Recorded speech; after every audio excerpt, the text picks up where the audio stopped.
Good morning વિદ્યાર્થી મિત્રો. Modern high school Wankaner ધોરણ 11 સાયન્સ રસાયણ વિજ્ઞાનના લેક્ચરમાં તમારું સ્વાગત કરે છે.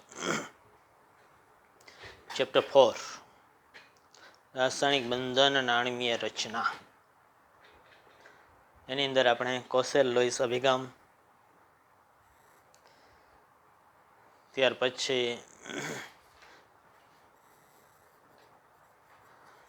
અષ્ટકનો નિયમ, સહસંયોજક બંધ, એના વિશેની માહિતી ભણી ગયા.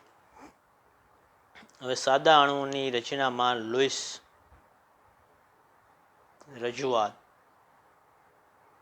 અથવા લોઇસ બિંદુ રચના એવું પણ કહી શકાય. લોઇસ રજૂઆત કે લોઇસ બિંદુ રચના કેવી રીતના દર્શાવવામાં આવે છે તેના વિશેની વિગત આપણે જોઈએ. લોઇસ બિંદુ રચના અણુઓ અને તેના આયનોમાં બંધન. અણુ જે હશે તેમાં જે બંધ બનેલા હશે તો આયનોમાં બંધન, તેમની ભાગીદારી કરેલા ઇલેક્ટ્રોન યુગ્મ અને અષ્ટક નિયમના સંદર્ભમાં સમજાવે છે.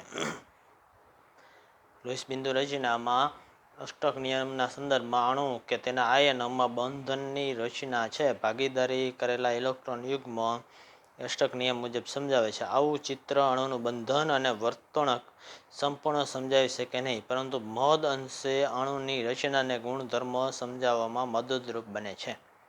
આ પ્રમાણેની માહિતી છે એ અણુની રચના અને ગુણધર્મો સંપૂર્ણપણે નહીં સમજાવે, પણ ઘણા બધા ગુણધર્મો અને રચના ઘણા બધા અંશે સમજાવી શકે છે.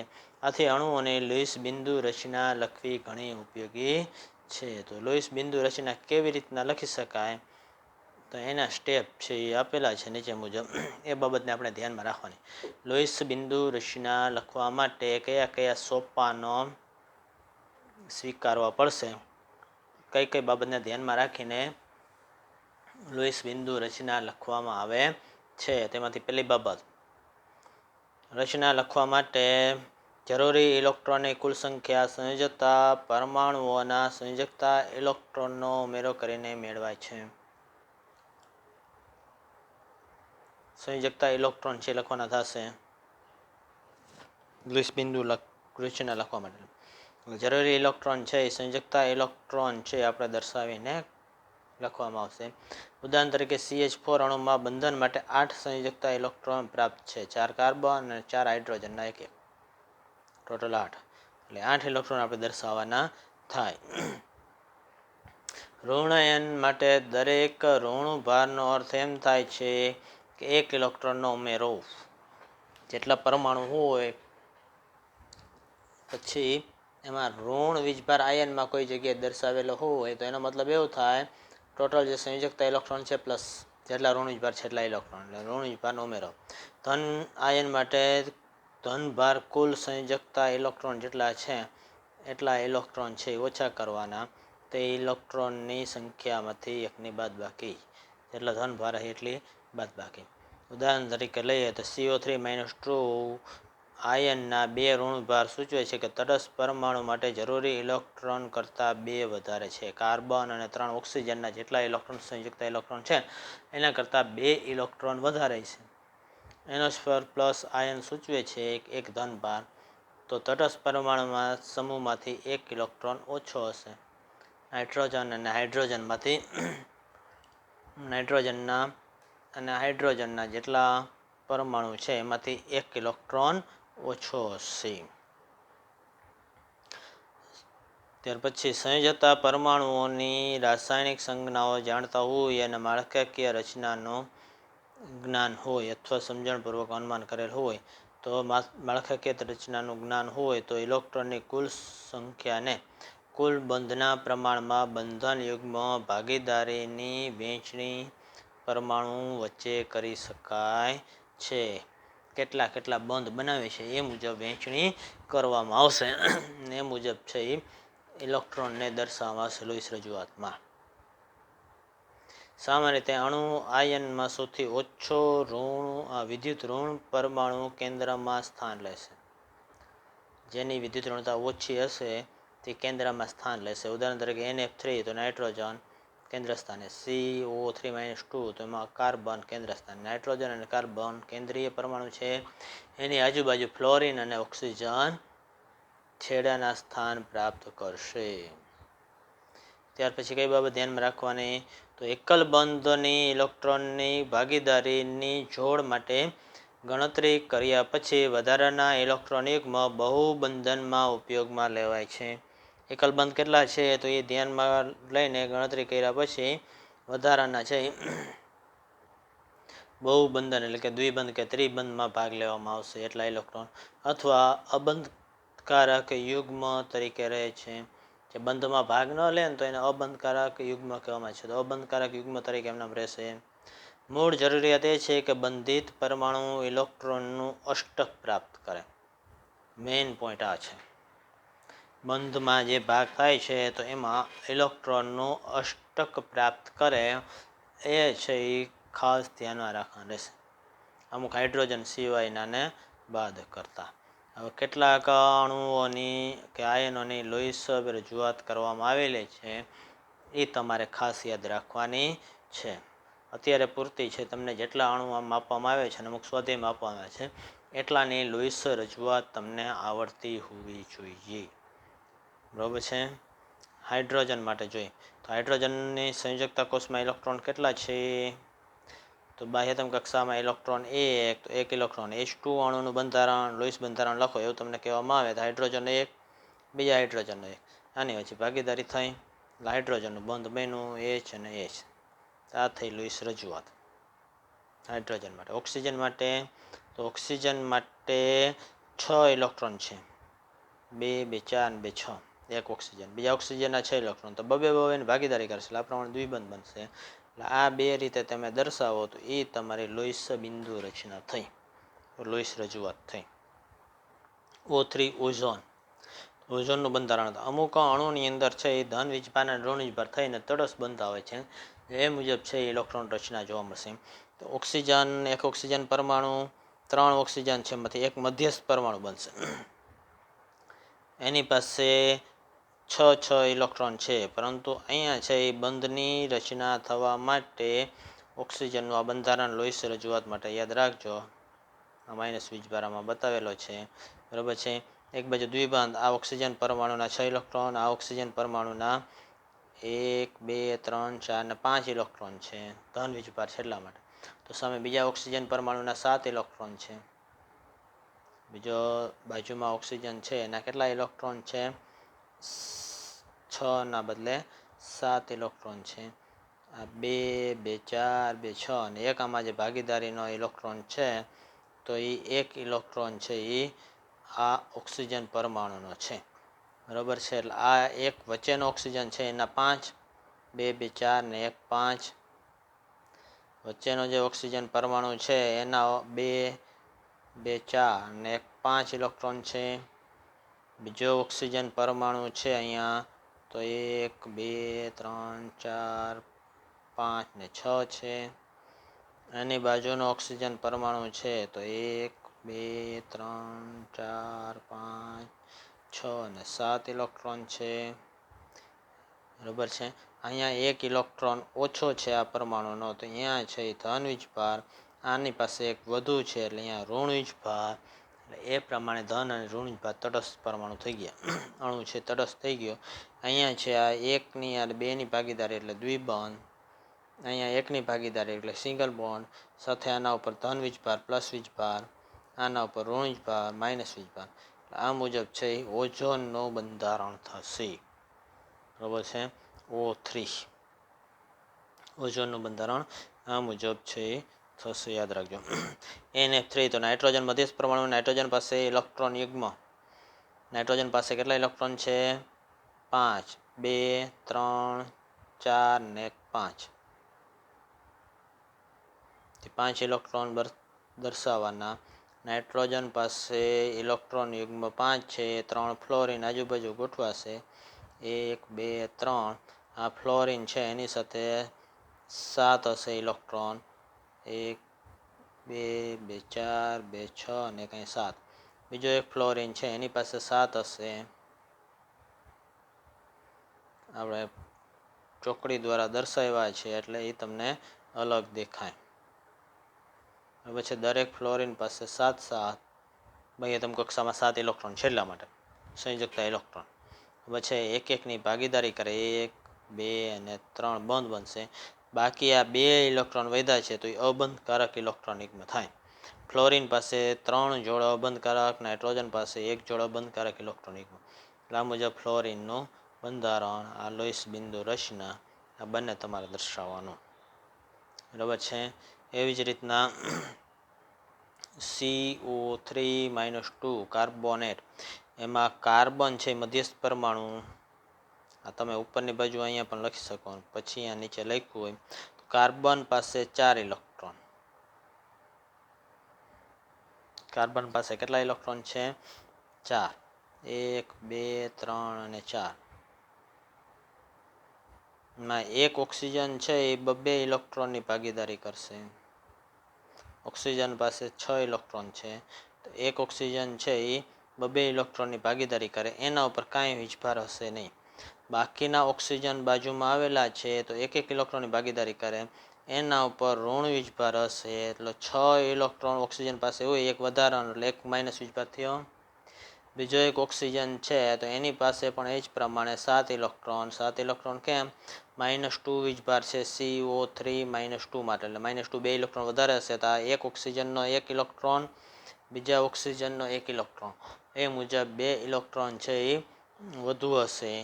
એટલે એ મુજબ બંધન થાય. આ કાર્બન અને ઓક્સિજન વચ્ચે અહીંયા 2 બંધ બન્યા. આ કાર્બન અને ઓક્સિજન વચ્ચે 1 બંધ બનેલો છે. ક્લિયર? 2 માઇનસ એટલે 2 ઇલેક્ટ્રોન વધુ હશે. કાર્બનના 4 સંયોજકતા ઇલેક્ટ્રોન, ઓક્સિજનના 6, બીજા ઓક્સિજનના 6. 6 અને 6 12, 4 16, -2 બીજા 16 ને 2 18, એટલે 2 ઓક્સિજન પાસે 1 વધારાના ઇલેક્ટ્રોન હશે, એને કારણે -2 વીજભાર પ્રાપ્ત થાય છે. આ મુજબ છે લોઈસ બિંદુ રચના CO3-2 માટે લાગુ પડે છે. ત્યાર પછીનો અણુ છે HNO3, નાઇટ્રિક એસિડ, HNO3. તો એના બંધારણમાં લોઈસે ગોઠવણી કરીને આપી, નાઇટ્રોજન ઉપર 15 વીજભાર, ઓક્સિજન ઉપર ઋણ વીજભાર. એટલે એના કારણે છે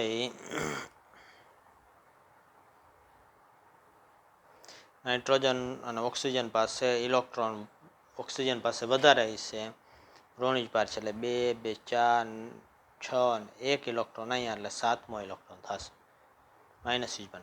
નાઇટ્રોજન પાસે 5 હોવા જોઈએ, એના બદલે 4 જ હશે, પ્લસ વીજભાર છે એના કારણે 1 2 3 4 ઇલેક્ટ્રોન. ક્લિયર?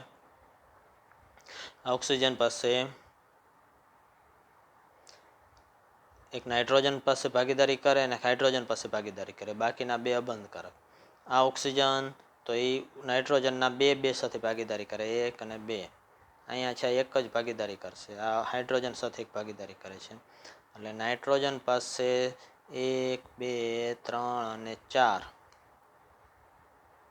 બાજુનો એક ઓક્સિજન હશે તો 2 ઇલેક્ટ્રોનની નાઇટ્રોજન સાથે ભાગીદારી કરે એટલે એના 6 ઇલેક્ટ્રોન પૂરા. બીજો એક ઓક્સિજન છે તેના ઉપર ઋણ વીજભાર, નાઇટ્રોજન ઉપર પ્લસ વીજભાર, 1 ઇલેક્ટ્રોન ઓછો. અહીંયા ઋણ વીજભાર કેમ કે એની પાસે એક વધારાનો ઇલેક્ટ્રોન છે આ ઓક્સિજન પાસે. ત્રીજો ઓક્સિજન છે HNO3માં, તે ઓક્સિજન એક નાઇટ્રોજન સાથે ઇલેક્ટ્રોનિકમાંની ભાગીદારી કરે અને એક છે એ હાઇડ્રોજન સાથે છે ઇલેક્ટ્રોનિકમાંની ભાગીદારી કરે, એટલે એના તો 6 6 જ છે. બરાબર છે. એટલે આ બંધ બન્યો નાઇટ્રોજન હાઇડ્રોજન, ઓક્સિજન હાઇડ્રોજન, અહીંયા છે દ્વિબંધ બન્યો, અહીંયા છે સિંગલ બોન્ડ બન્યો.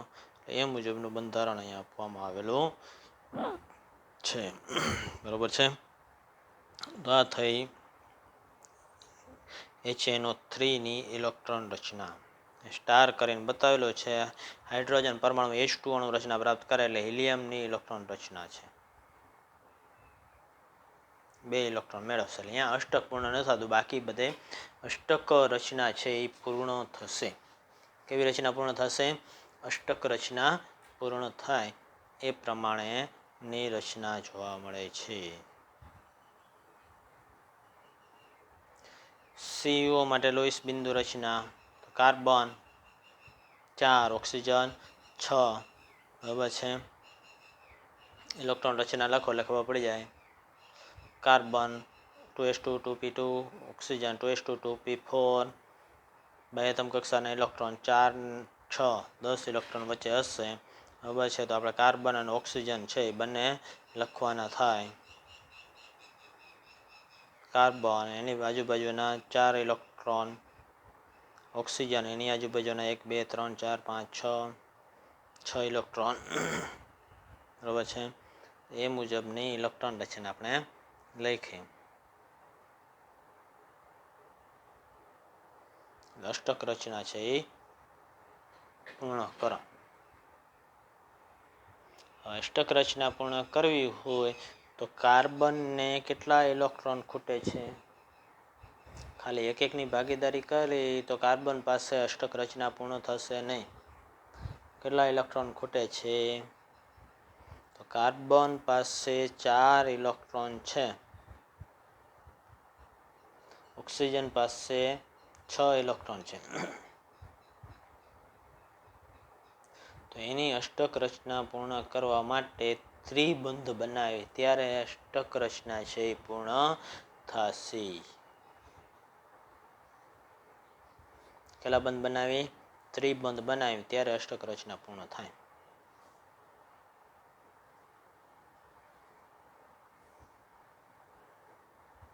તો કાર્બન પાસે ત્રિબંધ બનાવવાનું થાય તો 1 ઇલેક્ટ્રોન વધારાનો આવશે. ઓક્સિજન પાસે 1 ઇલેક્ટ્રોન ઘટે છે તો એ ઓક્સિજન મેળવે છે. એટલે આ પ્રમાણે ત્રિબંધની રચના થશે. કાર્બનના 1 2 3 4 5 6 અને 2 8 અષ્ટક પૂર્ણ થઈ ગયું. ઓક્સિજનમાં 6 અને 2 8 અષ્ટક પૂર્ણ થઈ ગયું બરાબર છે. તો એના માટે છે એ ત્રિબંધ બનાવે છે. તો એના માટે બાજુના પરમાણુના ઇલેક્ટ્રોન છે એ મેળવે છે. એટલે એક બાજુ ધન એક બાજુ ઋણ વીજભાર થાય છે બરાબર છે. એ મુજબ છે એ કાર્બન મોનોક્સાઇડ CO લોઈસ બિંદુ રચના થાય છે. યાદ રાખજો આ મુજબ 3 બંધના 3 ઇલેક્ટ્રોન છે આવી જાય છે બરાબર છે. ત્યાર પછી NO2 માઇનસની લોઈસ બિંદુ રચના. NO2 માઇનસ તો પહેલાં નાઇટ્રોજન અને ઓક્સિજન પરમાણુના કુલ ઇલેક્ટ્રોન સંખ્યા લખવાની. માઇનસ છે એટલે એક ઋણવીજભાર માટેનો -1 ઇલેક્ટ્રોન વધુ. નાઇટ્રોજનની 2s2 2p3 બાહ્યતમ કક્ષાની, ઓક્સિજન 2s2 2p4 બરાબર છે. અહીંયા 5 ને 6 ઇલેક્ટ્રોન છે. NO2 માઇનસ 2 ઓક્સિજનના કેટલા થાય? 6 2 ને 12 12 ને 5 17. 1 ઇલેક્ટ્રોન ઋણવીજભાર NO2 માઇનસ માટે ઋણવીજભાર છે તો એ 1 ઇલેક્ટ્રોન એક્સ્ટ્રા એટલે 18 ઇલેક્ટ્રોન થાય. એ આપણે ગોઠવવાનું. તો એના માટે માળખું કેવી રીતના થાય? પહેલાં નાઇટ્રોજન, બે બાજુ ઓક્સિજન, એક બાજુ નાઇટ્રોજન બે બાજુ ઓક્સિજન. એક ઓક્સિજન ઉપર ઋણવીજભાર બતાવવો પડશે, વિદ્યુત ઋણ વધુ છે એટલા માટે. નાઇટ્રોજન અને દરેક ઓક્સિજન પરમાણુ વચ્ચે એકલ બંધ પહેલાં વિચારીએ. એક ઇલેક્ટ્રોનની ભાગીદારી એ પ્રમાણે ઇલેક્ટ્રોન છે એ ગોઠવાયેલા હોય તો પરમાણુમાં ઓક્સિજન પરમાણુમાં અષ્ટક પૂર્ણ કરો થઈ જાય છે. તો એમ કરવા છતાં નાઇટ્રોજન પર અષ્ટક પૂર્ણ થતું નથી. 1 1 ઇલેક્ટ્રોનની ભાગીદારી કરો ને અહીંયા ઓક્સિજન, અહીંયા 1 1 ઇલેક્ટ્રોનની ભાગીદારી કરે છે તો અષ્ટક પૂર્ણ થતું નથી. બાકી રહેલા 2 ઇલેક્ટ્રોન જેના પર અબંધકારક યુગ્મ તરીકે રહેશે નાઇટ્રોજનના બરાબર છે નાઇટ્રોજન પાસે. તો એના માટે આથી નાઇટ્રોજન ગમે તે એક ઓક્સિજન વચ્ચે બહુબંધનો સહિયારો લેવો પડશે નાઇટ્રોજનમાં અષ્ટક પૂર્ણ કરવા માટે. એટલે આ પ્રમાણે ઇલેક્ટ્રોન રચના નહીં આવે. નાઇટ્રોજન પાસે 1 1ની ભાગીદારી કરો ઓક્સિજન સાથે તો એ અષ્ટક પૂર્ણ નથી થતું બરાબર છે. અષ્ટક પૂર્ણ થશે નહીં એટલે દ્વિબંધ છે એક બાજુ બનાવવો પડશે. જેના ઉપર ઋણવીજભાર હશે 1 ઇલેક્ટ્રોન વધુ ઓક્સિજનનો 1 2 3 4 5 6 અને 7. માઇનસ વીજભાર નથી તો એના પાસે 6 ઇલેક્ટ્રોન છે. નાઇટ્રોજનના તો 2 3 ને 2 5. હવે અષ્ટક જુઓ તો નાઇટ્રોજન પૂર્ણ થાય 2 ને 2 4 ને 2 6 ને 2 8 બરાબર. ઓક્સિજનનું અષ્ટક પૂર્ણ થઈ ગયું. આ ઓક્સિજનનું અષ્ટક પૂર્ણ થઈ ગયું. આ મુજબ છે એ બહુબંધ છે એ તમારે એટલે કે દ્વિબંધ બનાવવો પડશે. આ 1 2 એક નાઇટ્રોજન અને ઓક્સિજન વચ્ચે દ્વિબંધ આવશે, એક અબંધકારક ઇલેક્ટ્રોનિકમાં બંધમાં ભાગ નથી લેતા, એક ઓક્સિજન સાથે સિંગલ બોન્ડ, એની પાસે 3 પેર છે અબંધકારક ઇલેક્ટ્રોન યુગ્મ, 3 અબંધકારક ઇલેક્ટ્રોન યુગ્મ, યુગ્મ એટલે 2, 3 અબંધકારક ઇલેક્ટ્રોન યુગ્મ, એટલે આ મુજબ છે એ NO2 માઇનસનું બંધારણ થયું. હવે અહીંયા જે દ્વિબંધ આ બાજુ છે એના બદલે આ બાજુ પણ તમે લઈ શકો, એટલે બે રીતે બંધારણ લખી શકો તમે, બરોબર છે. જો દ્વિબંધ આ બાજુ લખો તો અહીંયા 3 અબંધકારક ઇલેક્ટ્રોન યુગ્મ થશે, આ બાજુ 2 અબંધકારક ઇલેક્ટ્રોન યુગ્મ, અહીંયા છે દ્વિબંધ, એટલે આ બેમાંથી કોઈ પણ રીતે બંધારણ લખી શકાય. આને કહેવામાં છે લોઇસ બિંદુ રચના. શું કહેવામાં આવશે? લોઇસ બિંદુ રચના, બરોબર છે. આ પ્રમાણે લોઇસ બિંદુ રચના તમને જેટલા અણુઓ અત્યારે શીખવાડવામાં આવ્યા એ દરેકની લોઇસ બિંદુ રચના આવડતી હોવી જોઈએ. આમાંથી ગમે તે લખવા આપવામાં આવે તો એ લોઇસ બિંદુ રચના તમને આવડતી હોવી જોઈએ. એનું બંધારણ ધ્યાનમાં રાખીને લોઇસ બિંદુ રચના તમારે લખવાની થશે. ક્લિયર? લોઇસ બિંદુ રચના નેક્સ્ટ લેક્ચરમાં વધુ આગળ જોઈશું. Thank you very much.